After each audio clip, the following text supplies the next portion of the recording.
what challenges did you have getting started? I think being so young was a big challenge because you kind of felt like a lot of people were viewing you differently. Like, why isn't this girl going to college? She's not going to make it. Just all the negative thoughts you could have.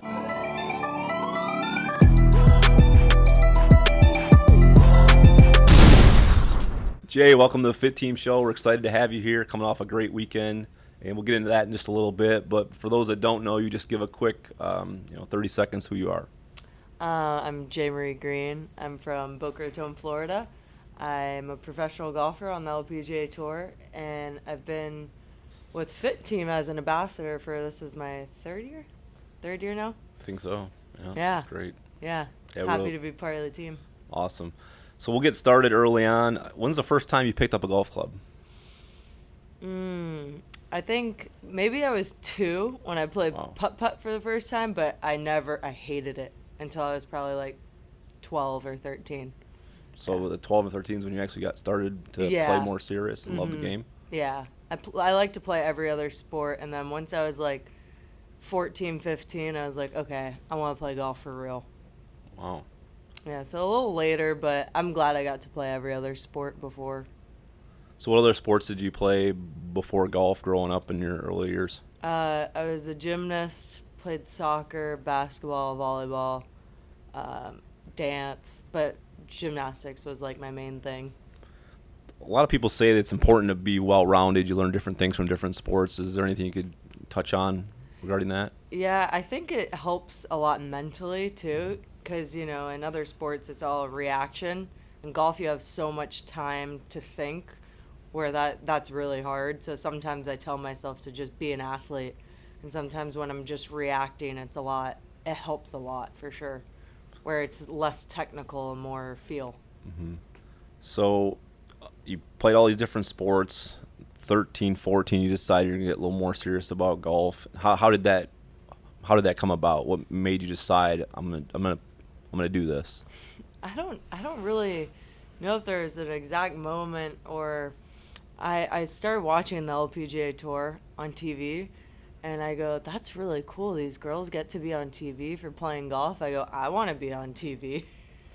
And so I was like, well, let's work really hard and see if I could turn pro. And then it was cool because like 4 years later, I did turn pro. So Wow, so 4 years from the time you started really taking it serious to turn pro? yeah, That's incredible. yeah, it was pretty quick. I worked really hard. It was practicing for like 7 hours every day though. So basically 7 hours a day, that's obviously a lot of hours in the day. How did you go about getting your education at that time? Yeah, I love practicing like that on the weekends with my dad, and I go, I want to do this all the time. I go, this is what I want to do. And I asked my parents, I'm like, could I do online high school? Because that way I'll be able to practice and still go to school. And at first they were hesitant, but I put together a good case and they let me do it, and they were really supportive. And then I turned pro right outside of high school. So, 4 years from going to really getting serious to pros, obviously incredible. When did you know that how long did it take in that time period? Was it 6 months? Was it 12 months that you really thought you could do this? That, you had you're Yeah. capable of becoming pro. Yeah, I think let's see, I started homeschooling at like 14, 15, and then I got into my first US Open at 16. So kind of being around that, I was like, whoa, I got a lot of work to do because I think I finished dead last. And then I really started working hard, and as time was going on, I was going to go to college and verbally committed to University of Florida. And then another year went by and I started to really get good. And I was playing in another US Open, but I played a lot better this time around. And it just made more sense to me to turn pro, and because it looked like I was already kind of right there. And I got a lot of good advice from people that thought I was ready as well. So I decided just to turn pro instead. So talk about your first U.S. Open. I mean, it's got to be like incredible just to be playing in it, whether you finish last or not, right? Oh, So yeah. just your first experience. What age were you? I was 16 and it was 16? at Oakmont, and that place. I've Wow. never played a golf course out of Florida before. So going there with all the different undulations and stuff, it was amazing. Just the history there is so incredible. So it was my dad was caddying for me. It's crazy that this was like 10 years ago already. It was I'll never forget it. Have you ever been as nervous as that time right there? Oh, I've been more nervous before, for sure. I think I was so young that like I didn't really understand what it meant to be in a US Open. Now, I think I was a little more nervous this past year than I was when I was 16. Well, you obviously had some great accomplishment this past year, and we'll get into that. But going back to that first U.S. Open, your very first experience on that big of a stage, what advice do you have for someone that might be happening for them next year? Yeah, I think if you're young like that, like just embrace it, you know. I feel like I was so excited and wanted to tee off that first day. Like I just wanted the first round to get there where I didn't really take it all in.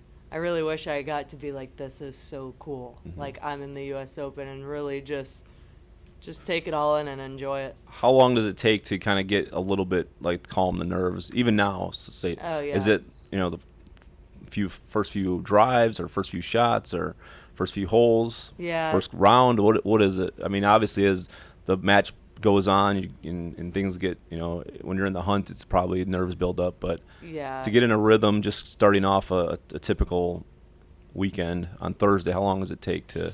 Sometimes it's different. Like sometimes I could go like sometimes I could not be nervous even starting the first hole. I'm ready to go, but different factors play in it. Where I think last week I was nervous. Like my first 3, 4 holes, I'm like, all right, I think I'm finally good now. I think I could get in a rhythm. It's interesting. It's no matter how long you've played golf, even I'm sure Tiger Woods still gets nervous, and that's what makes you know you're a true competitor. So you mentioned the first U.S. Open when you were 16, and then did you go back the next year? You said you played much better after that, or was it 2 years later? Yeah, Your second one? I think it was 2 2 years years later. later. Yeah, You said it was a much better experience, and yeah, it was a much better experience. I think I still think I missed the cut, but just like how I was playing was a lot different. And then 2 years after that, again, it was just getting better and better to where I knew turning pro was the right decision. what advice do you have for someone that's, is it playing a course multiple times? Obviously you know it better. Mhm. What is it that's just maybe an insider, professional tip that you have for someone that's looking to improve their golf game? Short game and putting. Putting, definitely. I think putting's like the most fun thing to practice, too. There's so many different games you can do. That's where you could shave off the most amount of strokes, I think, because there's been tournaments where I've hit it the same weeks in a row, but the reason why I play better is because I was putting better. And it's something so easy to practice, too. Getting started back in the early years, what were some, really tough experience or challenges that you had that you can think of? Yeah, growing up, I've always hit the ball pretty long, so I never really had a problem hitting the greens in regulation. So therefore, I didn't have to chip that much. So chipping has always been a struggle for me. I think it usually the people who have great short games are people who grew up not hitting the ball far, because then they're not hitting as many greens in regulation. For me, chipping was always tough because I didn't have to do it very often. So that's something I still try to get better at even to this day. It's still not the best part of my game. So outside of golf, what challenges did you have getting started as a pro?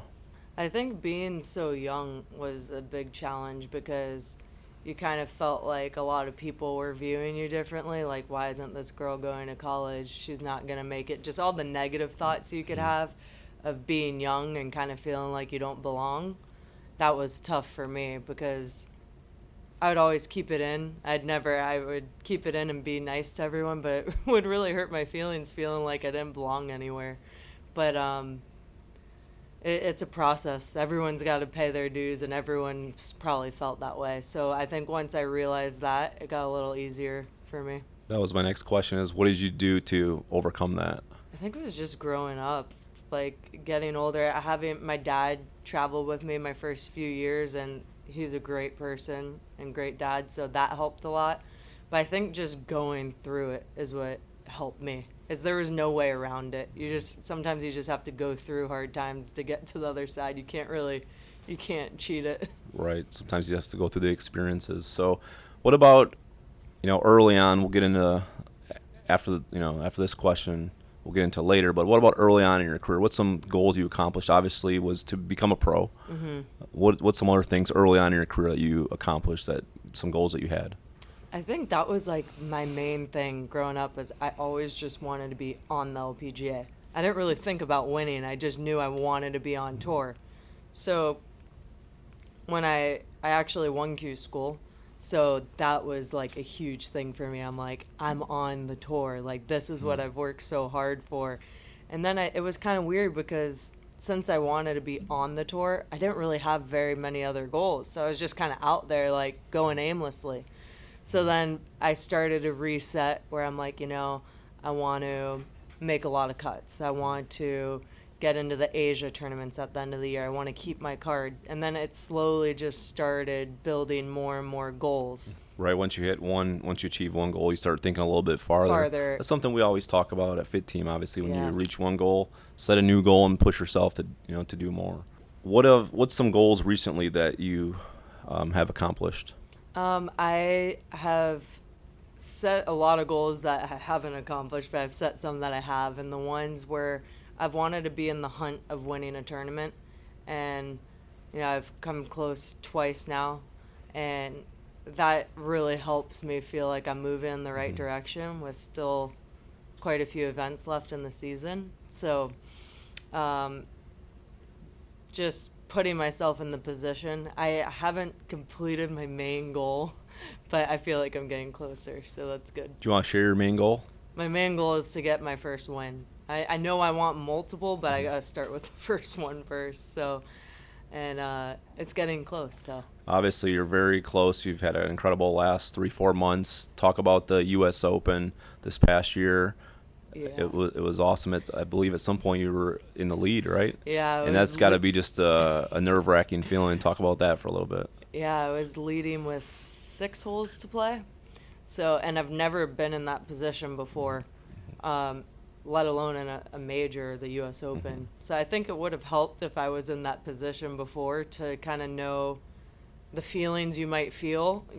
Anyone could tell you anything at what it's going to be like, but until you're in it, it was so different than I expected. I was really calm, but I felt like I was too calm, like almost like I thought I won it already when the tournament wasn't even over, and I learned so much from that week. Ended up finishing 5th, which I felt like was a huge heartbreak because I really felt like I was going to win it. But I took what I learned there and have really tried to apply it to now the other tournaments I've played in. Going into that tournament, if someone said, Jaye, you'll finish 5th in this U.S. Open, you would have taken that all day long. Exactly. That's right? exactly what I said after. I go, someone told me I was going to finish 5th, I would have said awesome and got out of there. Right. But to have been leading it and kind of felt like I lost it, that hurt. But I'm glad that happened because I don't want to win until I know I'm ready, and I feel like you got to kind of pay your dues. You got to kind of know, what it's like to have a tournament in your hands and lose, and because when it does happen, it's going to feel so good. So something I think you're very good at is your composure. Maintaining your posture on the course, not getting too up or down. Is that just your personality, or is that something you practiced? That makes me feel good that you say that because I really do. It's part of my personality, but I really do work hard on it because golf is so hard. It's so up and down. You're leading 1 minute, you're losing. It's really hard to stay level, but I feel like that's the only way you're going to last a long time out on tour. So I really try to always just have a good attitude because you never know what's going to come around the corner. So I just try to, if I start my day in a not so great mood, I'm going to end my day in a not so great mood. If I start off high, I should end high, so it's too exhausting going up and down. And I'm glad that you noticed that I keep a good composure because I really do work hard on that. Even when I get so frustrated, just take a deep breath. I'm like, you know what? It's all right. Move on. So let's talk about the Volunteer of America Classic this past weekend. Obviously, another just fantastic event for you. Let's start with Thursday arriving. How did you feel? Did you feel like this event was anything different? Was there anything different you did to kick off Thursday? Yeah, I think it's Bermuda grass, which is the same in Florida, and I love that golf course. So I had a good feeling going into it. I was hitting it really well and putting well, and um, me and my brother caddies for me, so we were really working well together. So I had a feeling it was going to be a good week, but I wasn't expecting to be leading going into the last day. So showing up on Thursday, you already had a good feeling Hmm. besides other rounds because of the grass and Yeah, just the whole environment of the tournament. It's just a course it sets up really good to my eye, and I I played pretty well there last year, so I just had really good feelings going into it. The course looked a lot like the U.S. Open one, so I just had really good feelings, and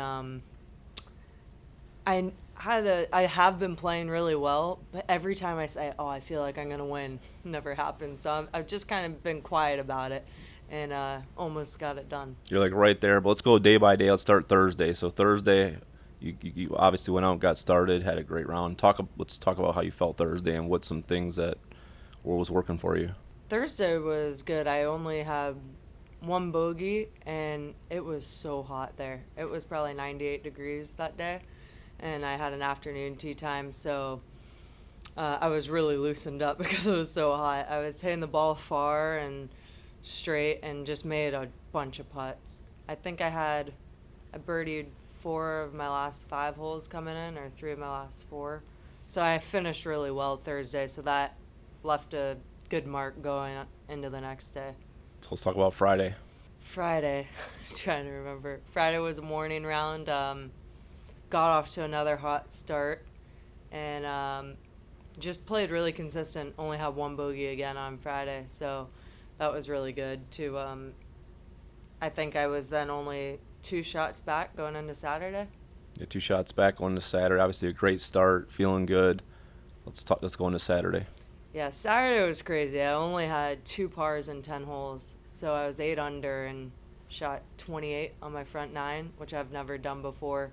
Anything in the 20s is pretty awesome, but to shoot 28 was really cool. Um, so I ended up shooting 7 under that round, and then I had the outright lead, 1 shot lead going into Sunday. So Saturday night, tell us, are you getting a bunch of text messages? Oh yeah. Is everyone like blowing up your phone? Yeah, and that's the whole thing. I got a lot of text messages Saturday. I feel bad, but like I can't respond because when I get text messages, it makes me feel like I already won, and there's a lot of golf to be played. So I still have a job to get done, and I'm trying to stay as focused as possible and not let myself feel like I've already won it. Because I let myself kind of feel that way at the U.S. Open, where I learned that lesson already. So I go, I've learned this at the U.S. Open, so let's apply what I learned this week. So I really felt like I was going to go out and had a job to get done. Like it was not finished yet. Even though you're leading doesn't really mean much. So your focus is there. Waking up Sunday morning, how are you feeling?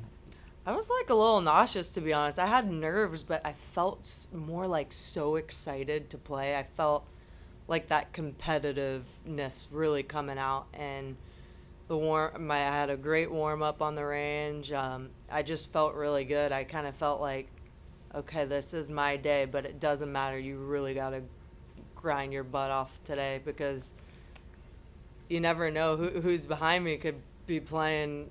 I only had a 1 shot lead, so I could still be playing well, but they could play better, and that's what ended up happening.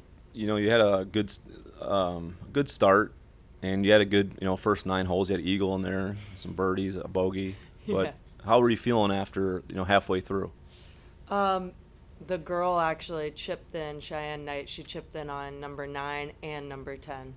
And that kind of frustrated me a little bit. I was like, oh my goodness. I go, this girl is playing unbelievable.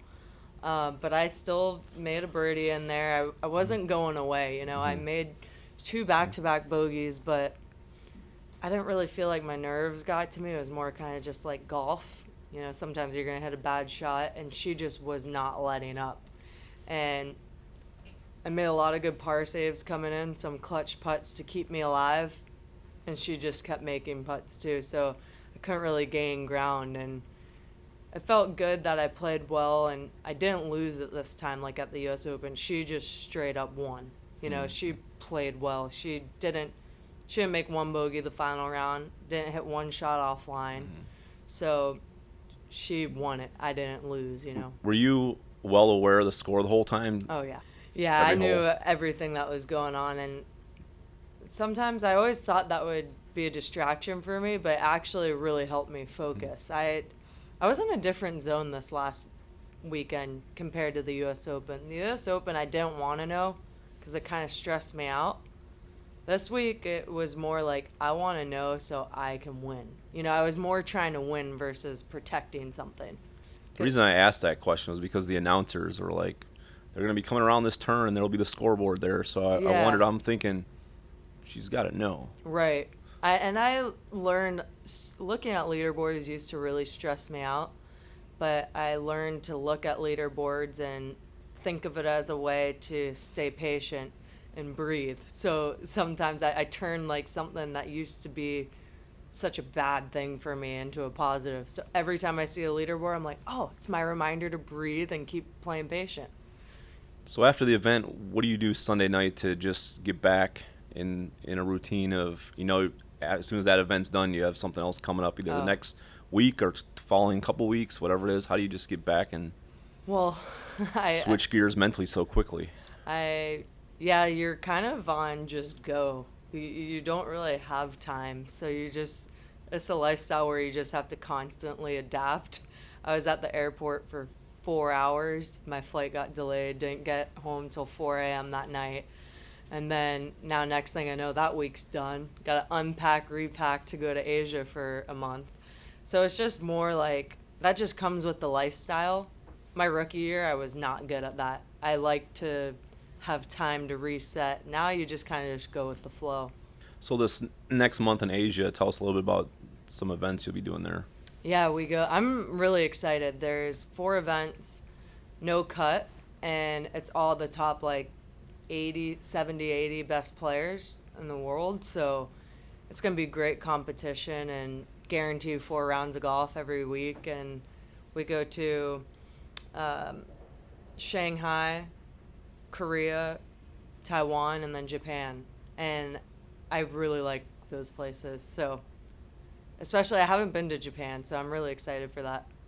You're going to have a lot of fun over there. Yeah. So with anybody that's successful like yourself, there's some people behind the scenes you don't see. So talk a little bit about the green team. Obviously, you have a great supportive family, and Matt's your caddy, Yeah. and your dad was. So just talk about, tell us some of the people in your life that are close to you that, are part of the team. Yeah, my family, my mom, Your mom's dad, amazing. brother, they're awesome. My mom does all my travel arrangements. She's basically like, she's like one of my managers. My dad's my swing coach and mentor. My brother's my caddy and travel partner. I have my agents, Blue Giraffe. They help out a lot.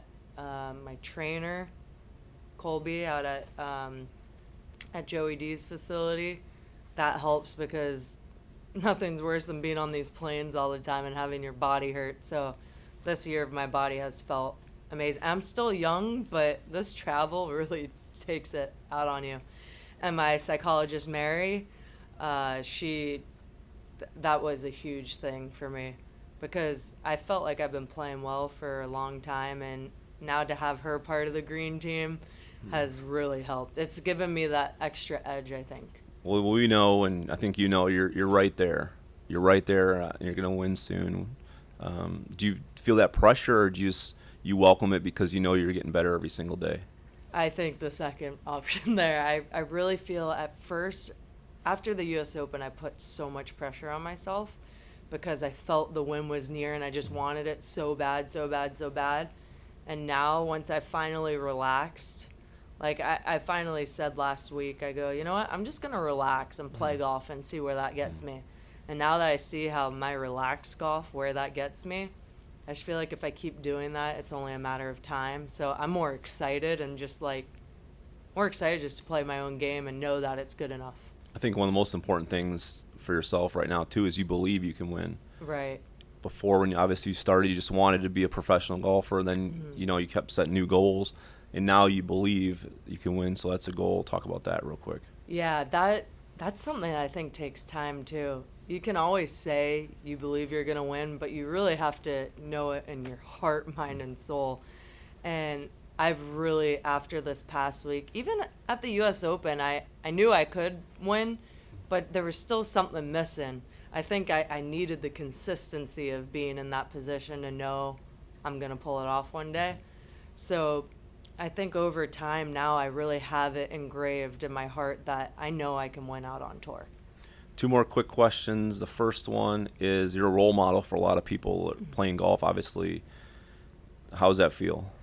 It's awesome. Sometimes I really forget. You forget that a lot of people do watch women's golf, especially young girls, and it's awesome to know that how I act and what I try to represent can really influence a young girl, and that makes me really happy.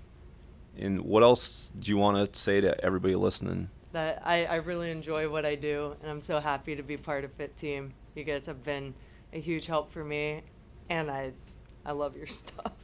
It's helped save me. Well, we appreciate you and your family. Thank you for coming in today and sharing some time with us. Thank you.